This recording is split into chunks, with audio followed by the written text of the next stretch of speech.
Professor Pinheiro, por favor, fique à vontade para a sua apresentação. Mais uma vez, muito obrigado pela sua apresentação e explanação. Ok. Bom dia, professor Paulo Arede. Good morning, Kaita. Hyvää huomenta. Hyvää huomenta em finlandês significa bom dia. Apesar de que aqui na Finlândia já é de tarde. I will start to present in português. I'm sorry. Yeah. Eu vou apresentar em português, mas os slides estão em inglês. A professora Kaita vai poder acompanhar. A gente vai falar um pouquinho sobre tecnologia na educação, com um viés muito mais de educação, mas apresentando para vocês algumas tecnologias. Né? Se puder colocar o PowerPoint na tela, eu já posso dar início à apresentação. De antemão, agradecer a organização pelo convite, professor André. É um prazer estar aqui e poder compartilhar um pouco com os colegas do que a gente tem visto por aqui.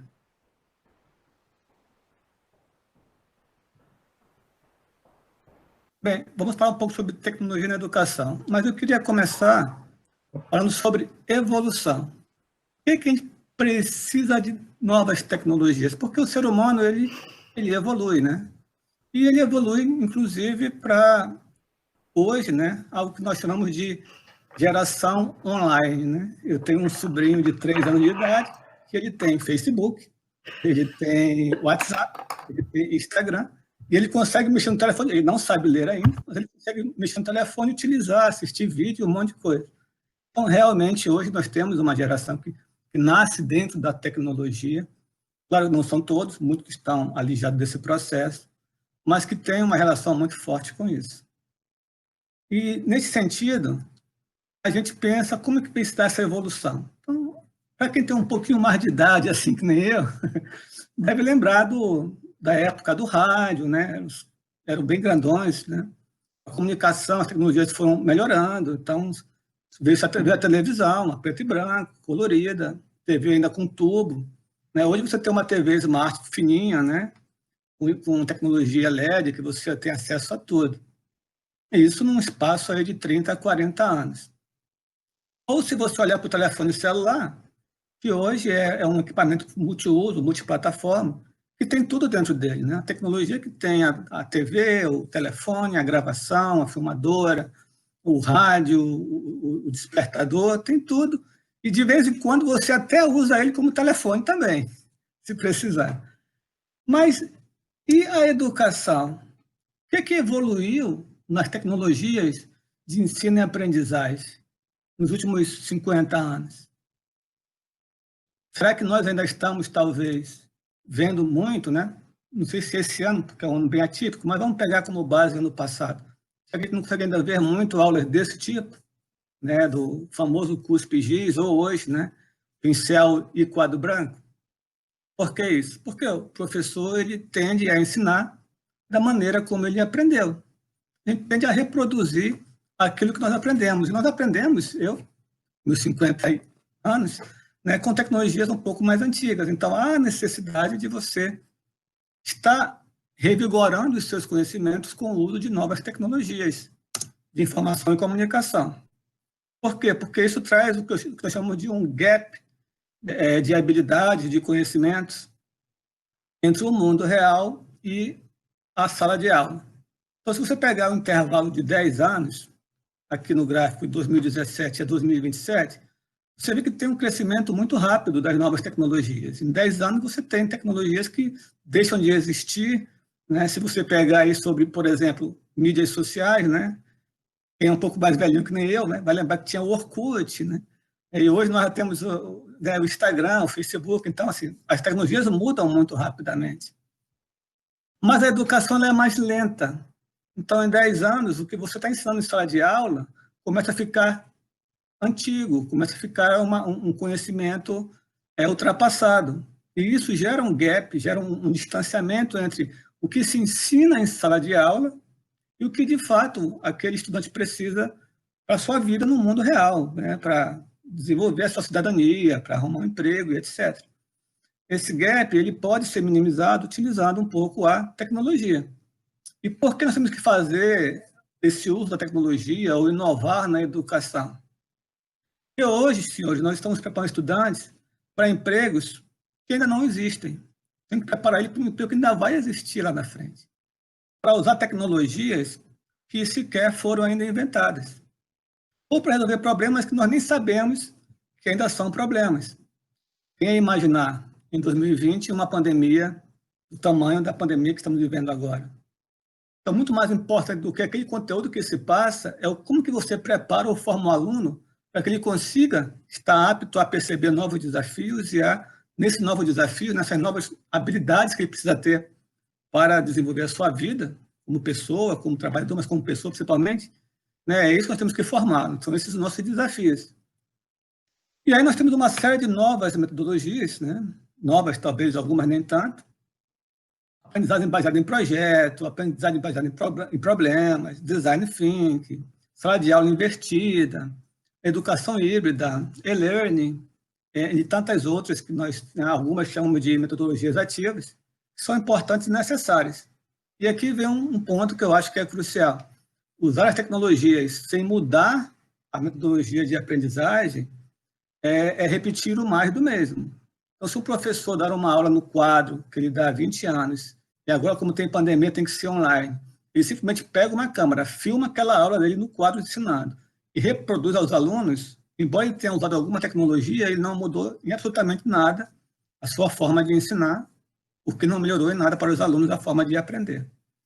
Bom, como que a gente pode potencializar o uso, né, dessas metodologias de ensino-aprendizagem utilizando as TICs? São várias. É óbvio que eu não vou aqui apresentar muitas delas, porque não seria nem produtivo fazer isso. Mas eu vou apresentar algumas, vou dar alguns exemplos, que vocês podem depois experimentar, e eu resolvi separar isso pela forma de uso, considerando como que você vai poder aplicar isso no seu dia a dia enquanto educador. Por exemplo, para trabalhar com aprendizagem colaborativa, Collaborative Learning, eu sugiro que vocês deem uma olhada sobre o Padlet, sobre o Trello e o Concept Board. Eu coloquei aqui os links para acessar essas ferramentas, essas tecnologias. Isso vai ficar gravado no YouTube, vocês podem ter acesso depois. E são tecnologias muito úteis para que você possa desenvolver estudo colaborativo. O Padlet é como se fosse um mural, né? Uma tela virtual, onde você pode construir um conceito, usar um mapa conceitual, construir um conceito em grupo, né? Você pode desenvolver atividades em grupo com os seus membros e tal. Pode, inclusive, utilizar videochamadas, o Concept Board permite isso, que você use videochamadas. Então, é muito interessante para exercitar o trabalho colaborativo, para trabalhar em times com os seus estudantes. Outras ferramentas que são interessantes quando você quer fazer uma discussão, interação online, são o Back-Channel Chat ou o Ping-Pong. Ping-Pong é mais lúdico. São ferramentas de comunicação inteligente que aproxima alunos e professores. Eles foram desenvolvidos com uma proposta educacional. Então, dá para fazer isso com o WhatsApp? Até dá, mas o WhatsApp ele tem uma outra finalidade. E essas ferramentas são específicas para uso educacional. Com ele, além de você conversar com os alunos, você pode colocar alguns conteúdos, bloquear alguns conteúdos. Então, são duas ferramentas fáceis de utilizar e são ferramentas que eu, por exemplo, sugiro que vocês possam avaliar e analisar no eventual uso no dia a dia de vocês enquanto educadores. Interação por vídeo. Sugiro vocês verem o Vizia, o GoBrunch e o Zoom. O Zoom é bem famoso, né? Todo mundo conhece, né? O Vizia é interessante porque o Vizia ele permite você pegar vídeos, né, e colocar esse vídeo como um vídeo interativo. Inclusive, você pode inserir no vídeo seu questões de múltipla escolha que a pessoa pode utilizar para marcar no vídeo essas múltiplas escolhas, é bem interessante. O Zoom e o GoBrunch a gente usa para fazer reuniões ou seminários, né? O GoBrunch permite até 500 pessoas num seminário, ambos você pode gravar, então são bem interessantes. Eu já utilizei o Zoom para algumas aulas, o GoBrunch também para algumas aulas, são duas ferramentas bem interessantes. Para apresentações interativas, você vai criar a sua apresentação. Também tem uma série de ferramentas para isso. Eu trouxe aqui duas sugestões, o Mentimeter e o Aha Slides. Em ambos você pode criar apresentações interativas para uma aula online, né? Seja ela síncrona ou assíncrona. Você pode, inclusive, criar questões dentro dos slides, para que sejam respondidas pelos alunos. Então, são duas ferramentas muito boas nesse sentido. Para classes interativas, eu trouxe aqui duas sugestões, o Nearpod e o PeerDeck. Ambos são plataformas que possibilitam que você faça aulas interativas com os alunos. Essas aulas, elas podem, inclusive, ser aproveitadas aulas que já existem do professor, o que torna mais rápido, inclusive, você criar a sua aula. Então, se você tem uma aula feita normalmente no PowerPoint, você consegue trazer para dentro da plataforma essa sua aula muito facilmente. Uma outra sugestão também é trabalhar com gamificação. Gamificação desenvolver aulas ou avaliações com games. Eu trago duas sugestões, o Quizzes e o Kahoot. O Kahoot, bem conhecido pela maioria. São ferramentas baseadas em games, em plataforma de games. Você pode criar alguns games, alguns jogos, né? Para ensinar alguns pequenos conteúdos. É muito usado pelo pessoal para avaliações, com questionários, para pesquisa. O Quiz é um jogo de perguntas e respostas. Então, aí tem também os links, vocês podem acessar e experimentar. O importante nisso é que você consiga ver qual a ferramenta que você melhor se adaptar com ela, que você consegue, com essa ferramenta, ter mais facilidade em relação àquilo que você está desenvolvendo. E vou finalizar aqui falando sobre o Google Tools, que é algo que é multiplataforma, e aí você tem dificuldade de pegar várias ferramentas e estar utilizando todo dia uma coisa diferente, então você pode utilizar uma coisa só, talvez, do Google Tools, e aí você tem o G Suite, você tem o Google Classroom, o Google Meet, por exemplo, nós estamos usando agora o Google Meet para essa apresentação, você tem o Google Drive, que você pode utilizar para dividir material com os alunos, o Google Forms você pode utilizar para fazer avaliações, o Google Slides para criar slides, então é uma plataforma que você pode utilizar, né? De repente, uma única plataforma com várias tecnologias que vão auxiliar bastante a sua prática enquanto educador. Mas uma coisa que eu queria colocar, que acho que é bem importante, é que você não vai ter nas tecnologias para a educação a bala de prata. Elas não resolvem a questão de melhoria do ensino-aprendizagem por si só, por serem ferramentas com tecnologia. Por quê? Porque a maioria dos nossos alunos não tem acesso, né, na verdade, a uma internet boa, de banda larga, ou alguns não têm acesso a um bom computador, a um notebook. Então, essa tecnologia deve ser utilizada, sim, né, complementar a metodologias que você possa utilizar em sala de aula, né, ou outras técnicas que você possa utilizar com aqueles alunos que não têm, por exemplo, acesso a uma internet, a um computador, um notebook. É bom ter em mente que no Brasil nós temos dificuldades de acesso da maioria da população. E quero encerrar com uma frase, um pequeno texto de Paulo Freire. Ninguém começa a ser professor numa certa terça-feira às 16h, né? Ou ninguém nasce marcado como professor. A gente se forma como educador ao longo do caminho, numa prática permanente e na reflexão sobre essa prática. Então, se você hoje tem dificuldade com as tecnologias, né, até não sabe usar as diversas ferramentas que estão em portas, isso não é um problema.